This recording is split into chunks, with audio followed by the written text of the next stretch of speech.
Запомни, Василий, жизнь это не семга, не осетрина и не красная икра. Жизнь это килька в томате максимум хек. С кем это ты, Петрович, разговариваешь? Кота жизни учу. Муж приезжает из командировки, весь грязный, в порванном пиджаке, ссадинах, объясняет жене. У меня не оказалось билета, а тут контролер. Пришлось прыгать с поезда. А не проще ли было заплатить штраф? Что ты, контролер оказался мужем проводницы. Две подруги плавают в бассейне. Одна другой говорит: слушай, ну сколько можно быть одной? Надо же когда-нибудь выйти замуж. Ну познакомься с кем-нибудь. Да не могу я знакомиться. Я все время о твоем муже думаю. Как о моем муже? Ну да, думаю, не дай бог такой же урод попадется. Три брата садятся обедать. Молчание. Старший: да. Средний: да уж, не мешало бы. Младший: ну чё, я сбегаю. Мужик приходит с фингалом на работу. Это где тебя так угораздило? Говорят же, Бог троицу любит, а я не верил. Утром синоптики обманули, вышел без зонта, попал под ливень. Днем начальник вместо премии влепил выговор. А вечером заглянул к любовнице и сказала, что муж в командировку улетел. Начальник на столе усердно имеет секретаршу. Она запыханным голосом говорит ему: помнишь, как ты в первый день подошел ко мне, сунул руку мне под юбку и спросил: можно? У меня от таких слов аж в трусах помокрело. А потом ты помнишь, что было? Конечно, помню. Ты взял конфету с моего стола и ушел.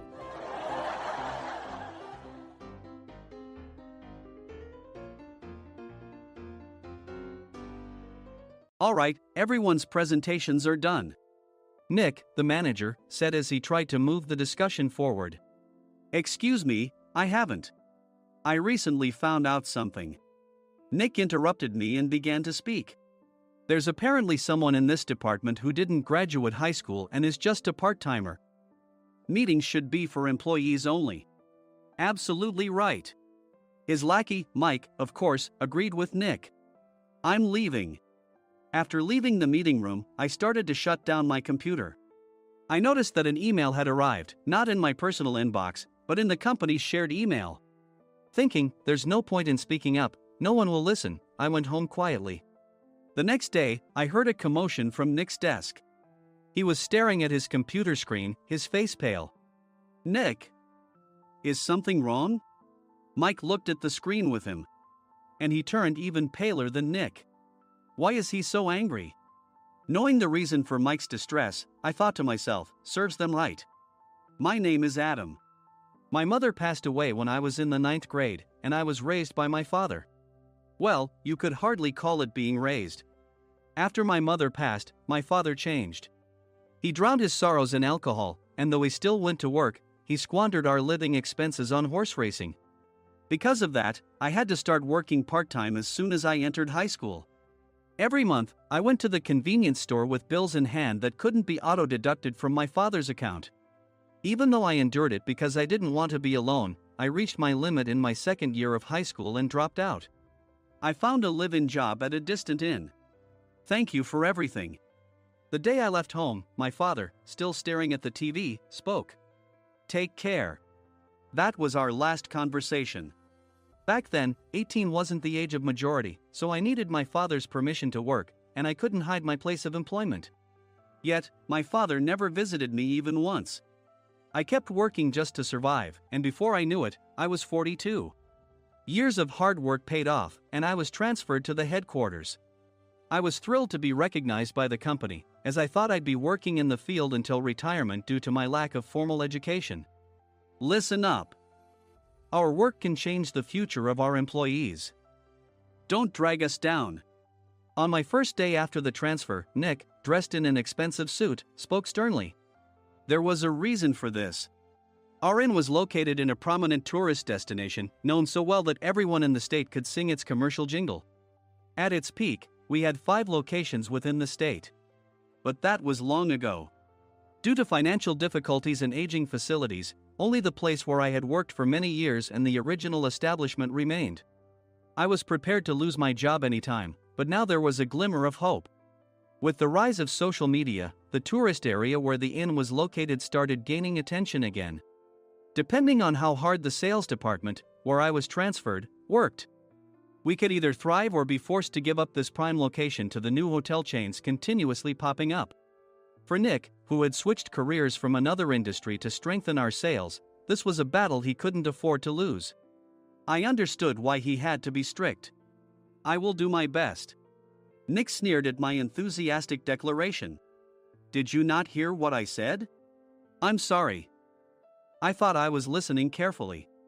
Out of habit from years of customer service, I apologized reflexively, though I had no idea what had offended him. Someone was watching me with a smirk. In this department, there are those who are expected to excel and those who have been shoved here because they have nowhere else to go. You are the latter. It was Mike, the section chief. He's 7 years younger, at 35. But he was called to headquarters much earlier than I was and had been moving around within the headquarters ever since. I'm not jealous, but I can't accept that he's my boss. Graduating from a prestigious university, he has an unusually high pride and caused many problems as a newbie, making things very difficult for me when I was the front desk leader. When I found out Mike was transferred to the sales department a month before me, I was disheartened. Mike is right. With just a middle school diploma, there's not much you can do. Don't even think about achieving results. As if I didn't exist, Nick remarked, I'm thirsty. Mike eagerly ran to the coffee maker. It seems Mike is Nick's lackey. I regretted being happy about my transfer to headquarters, wishing I had stayed on site forever. Send a direct mail to every company on this list by the end of the day. Nick only assigned me tasks that even a new graduate could handle. What? There are over 1,000 companies. You want me to send to all of them by today? Yes, if you and your fellow misfits split the work, even those with nowhere else to go should finish by today.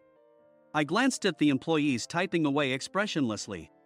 They were worn out from customer service, only thinking about leaving on time, or were women reassigned after having children, with zero motivation for work. Even Sam, a new graduate from the same university as Mike, who was supposed to be among the expected achievers, had no enthusiasm for the job, having joined the company wanting to do customer service. I don't care what they say, I plan to quit anytime, he said. Only Nick and Mike were highly motivated, making all the decisions between the two of them. I originally only wanted to work at the inn to survive and had no particular attachment to this job.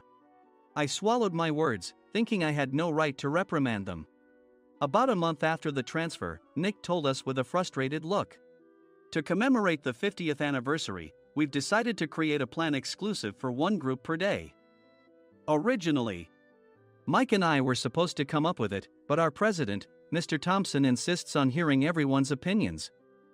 So, you all get a chance. As Nick explained, Mike began handing out prints. Make sure not to embarrass Nick. If your ideas are half-baked, you'll have to redo them. It seemed that they had printed his handwritten notes by Mr. Thompson, which included several questions and a section for free responses. It made sense why Nick had to seek our input, given that all responses had to be submitted to Mr. Thompson. We were given a week to think about it, and a meeting was scheduled to compile our ideas. My plan is to let guests enjoy both the old and modern America. Nick began the presentations. Guests would watch a master confectioner at a nearby traditional sweet shop make sweets in front of them. The welcome drink would be premium tea in a bottle. Nick's plan was certainly attractive. After his presentation, Nick called on us to present in the order we were seated. Just as I stood up for my turn. All right, everyone's presentations are done. Excuse me, I haven't. I recently found out something. Nick interrupted me. There's someone in this department who didn't graduate high school and is just a part-timer. He was likely talking about me. I joined the company as a part-timer and was made a full-time employee when I turned 20. That was 20 years ago, so Nick and Mike probably had no chance to know until recently. Meetings should be for employees only. Absolutely right. After that, Nick kept creating opportunities to solicit everyone's opinions, purposefully excluding me from speaking. The meeting unexpectedly heated up and went past the scheduled end time. A few people asked to leave, and the discussion continued with the remaining few. Still here? Normally, you'd leave in that situation. Though I had no attachment to the job initially, hearing kind words from customers made me want to make them happier. For someone like me, with nowhere to go, the inn was my home and customer service was my life. I felt pathetic about my current self. I'm leaving. I left the conference room and started shutting down my computer. I noticed an email had arrived, not in my personal inbox, but in the company's shared email. Thinking no one would listen to what I had to say anyway, I quietly went home. The next day, while preparing the DM as instructed, I heard a commotion from Nick's desk. In his haste to stand up, he hit his knee on the desk. He stared at his computer screen, his face pale. "Nick? What's wrong?" Mike, thinking he should be the first to rush over, approached Nick while still wearing his coat. He peered at the screen with Nick. And he turned even paler than Nick. Why is he so angry? Who is responsible for this company? Nick, more irritated than ever, asked, and Mike answered without checking. Probably Sam. Sam wasn't there because he was attending a morning training session for new hires. Nick gave up on getting angry and returned his gaze to the screen. They were looking at an email that arrived right after the end of the working day yesterday. Apparently, no one, including me, had checked it before leaving. The email was from a large company that used us for their annual employee trips. The president and executives of that company also frequently used our services personally. President of the company, Mr. Mason himself, had declared that neither he nor his company would ever use our services again. Well, some companies cancel their employee trips or stop using our services due to financial struggles. Let's just move on. Mike kept wiping the sweat from his forehead with a handkerchief. Knowing why Mike was so agitated, I quietly watched their interaction. Do you know how much revenue we get from that company?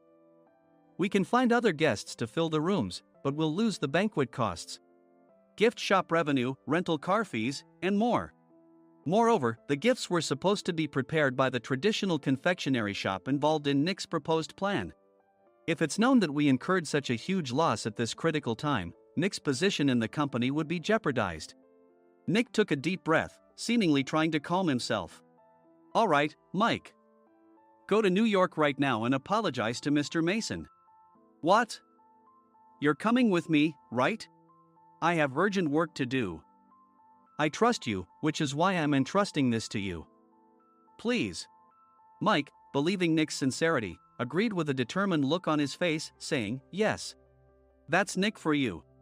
Even if Mike went to apologize, Nick would shift all the blame onto him if the client didn't change their mind. Well, it was Mike's fault to begin with, so it served him right. About 3 hours later, Sam answered a call from somewhere and repeatedly apologized, saying, I'm very sorry.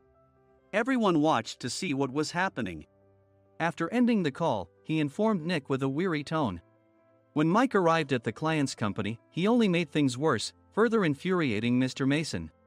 He was demanding, get his boss here immediately. It was no wonder Sam was exhausted, dealing with such a call right after returning from training. What is that idiot doing? All right, Adam, you're coming with me. If sacrificing Mike didn't work, then I must be next. Normally, I'd want to refuse at all costs, but I saw an opportunity in this situation. If I can be of assistance, I'd be happy to join you. I immediately followed Nick, and we flew to New York. When we introduced ourselves at the reception, it became clear how serious the situation was, as the receptionist personally escorted us to the president's office. Angry voices leaked through the door, making both Nick and me uneasy. Excuse me. I'm Nick, the supervisor. I understand my subordinate has caused you trouble, and I deeply apologize. Nick, with his experience in the corporate world, knew enough to offer an apology before excuses. However, his customer service skills left much to be desired. I sighed as I saw Mike trembling like a small dog in the corner of the room. What kind of training are you giving your subordinates? Mr. Mason glared at Nick with a red face. The intensity of his gaze made even Nick take a step back. Regrettably, I joined this company only 2 years ago and was unaware of Mike's issues. I should have identified his shortcomings sooner. Indeed. I should have realized sooner. No sensible person would come to apologize and then give a lengthy presentation on the drawbacks of not using their in. Nick froze, his mouth slightly open. Suspecting the worst, I picked up the documents that had fallen to the floor. It seemed Mike hastily prepared these documents on the plane, listing the disadvantages. Disadvantage 1, if you change the venue for the company trip, employees might suspect it's for cost-cutting reasons, leading to a negative impression. Reading it aloud half-jokingly, Nick snatched the papers from my hand and checked the contents with a furious expression. Among the stack of documents was a receipt from a nearby convenience store's copy machine. I felt a pang of dread, hoping he hadn't shown the receipt as well. What do you think he said when I asked what kind of nerve he had to do this? I'm very sorry. Faced with the dire situation, Nick must have thought there was nothing left to do but apologize. In a voice smaller than I'd ever heard from him, he uttered words of apology. He said, "I'm a Harvard graduate. I don't believe I said anything wrong." Mike! What have you done?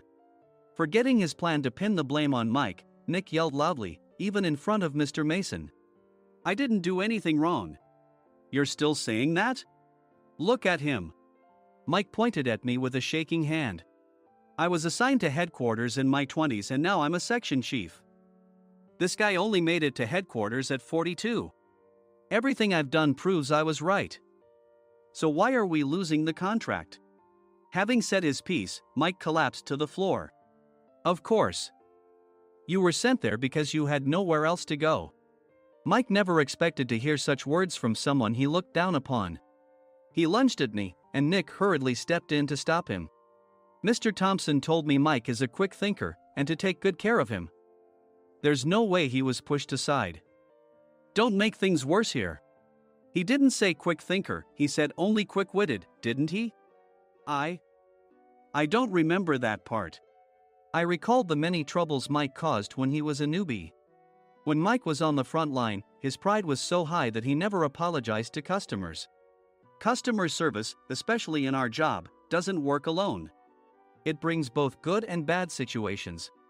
If the front staff or housekeepers made mistakes, or the cleaning company didn't properly clean a room, one had to apologize to the customers regardless of personal fault. Mike, in such situations, would never apologize, insisting he wasn't at fault. This often angered customers, and as the front desk leader, I frequently had to apologize on his behalf. He caused complaints and disrupted operations, which is why he was quickly moved to headquarters. In departments where he didn't interact directly with customers, his quick thinking was beneficial and things went well. But it seemed his flaws were starting to show. Corporate reservations are supposed to be entered into the system by the sales representative. But a quick check yesterday revealed that more than 10 items were missing from the client's reservation. The handover document clearly stated what needed to be prepared. Why didn't you enter it into the system? Why do we have to give them special treatment? Filling rooms near the banquet hall, setting up all the food in advance. Specifying the brand of wine, they're too demanding. No wonder he always angered customers, I thought, feeling a headache coming on. Grouping them in rooms near the banquet hall is for our benefit too. It makes it easier for the staff to set up beds and serve breakfast since everyone's schedule is synchronized. As for the other requests, Mr. Mason suggested them to lighten our load. I didn't know that. Nick finally seemed to realize that Mike was the one who had angered the client. What did you say to them? I just told them we wouldn't give them special treatment anymore. We shouldn't waste effort on things that don't bring in money. I was utterly exasperated at his lack of understanding of customer service. Of course, we shouldn't comply with unreasonable demands. But carrying over successful practices from past stays makes customers feel remembered and enhances their experience. Good memories encourage repeat visits. That's part of our job.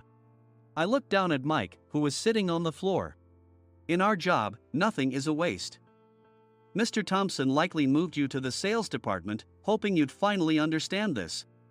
How do you think he feels now that you've failed to meet his expectations? Mike, tears in his eyes, fled the president's office. I was amazed he still hadn't apologized. You have it tough, Adam. It's okay, we're all employees of the same company. I deeply apologize for this disrespectful incident. Especially after all the care you've shown us. If it weren't for you, Adam, I really would have stopped staying here. When I heard you were moving to the sales department, I was willing to reconsider if you handled it. Seeing us talk so amicably, Nick's face contorted. Do you two know each other? Adam's service is excellent. I always requested him specifically. Normally, we don't accept specific staff requests, but we made an exception for Mr. Mason, adjusting my shifts accordingly. He had personally stayed at our hotel just before my transfer, and during casual conversation, I mentioned, "I'm moving to the sales department soon." If I hadn't told him then, things could have been much worse. Please continue to take care of us. I look forward to it. On the return flight, Nick awkwardly offered me a can of beer. It's still working hours. Of course, I had no intention of forgiving him for a single beer. Nick might try to pin everything on Mike and avoid any consequences. While pondering this, a startling fact came to light. "Nick, the tea bottles for the plan have arrived." I handed Nick a bottle labeled with our inn's name. "They look good." "What are you talking about?" "These are plastic bottles. I had assumed we would use the trendy, high-end bottling tea. But what arrived were ordinary plastic bottles of tea with customized labels. The only unique aspect was the label, which had the inn's name, making it look customized. Upon further investigation, I discovered that a substantial amount of money was set to be paid to the tea company. It was priced like bottling tea. Does this plastic bottle really cost $100 each? The tea inside is specially blended for us. The extra cost is for that. Wouldn't it be better to use another tea company? Or is there a specific reason we must use this one? As Nick continued to make excuses, I showed him a printed email. I informed the tea company's president, Mr. Mitchell, that we discovered irregular payments and he confessed. He said you two were high school classmates and planned to split the extra money. That idiot. Why did he confess? That's not important. You should worry about yourself, this could turn into a police matter. Opening the bottle cap, I suggested. How about calming down with this tea? It supposedly has a relaxing effect. Nick drank the tea frantically. In the following days, decisions were made about their fates. Mike was reassigned to the General Affairs Department, with no chance of transfer or promotion, as per Mr. Thompson's orders. As for Nick, since the payment to the tea company hadn't yet been made, he narrowly avoided legal trouble. Instead, he was encouraged to leave the company, and to avoid further complications, Nick submitted his resignation. Rumor has it that connections between HR departments have made it difficult for him to find new employment. Even though it was good to have those two gone, something unexpected happened in the sales department. Everyone became motivated and united in refining the 50th anniversary plan. In the end, my plan was adopted. We collaborated with the Tourist Information Center to provide personalized guides. The plan, tailored to the number of guests, was truly special for the 50th anniversary. "Hey, is Adam's family coming to stay?" I immediately booked that special plan for my family. Sam noticed it on the reservation list and quickly picked up on it. "Yes, I'm inviting my father." "That's great. I might invite my parents too." I lacked the courage to face my father just as Adam. But here, with the confidence Mr. Mason praised, I felt ready. The 50th anniversary plan was a perfect opportunity to reconnect with my father. I hoped to bring back the days when we could laugh together as we once did.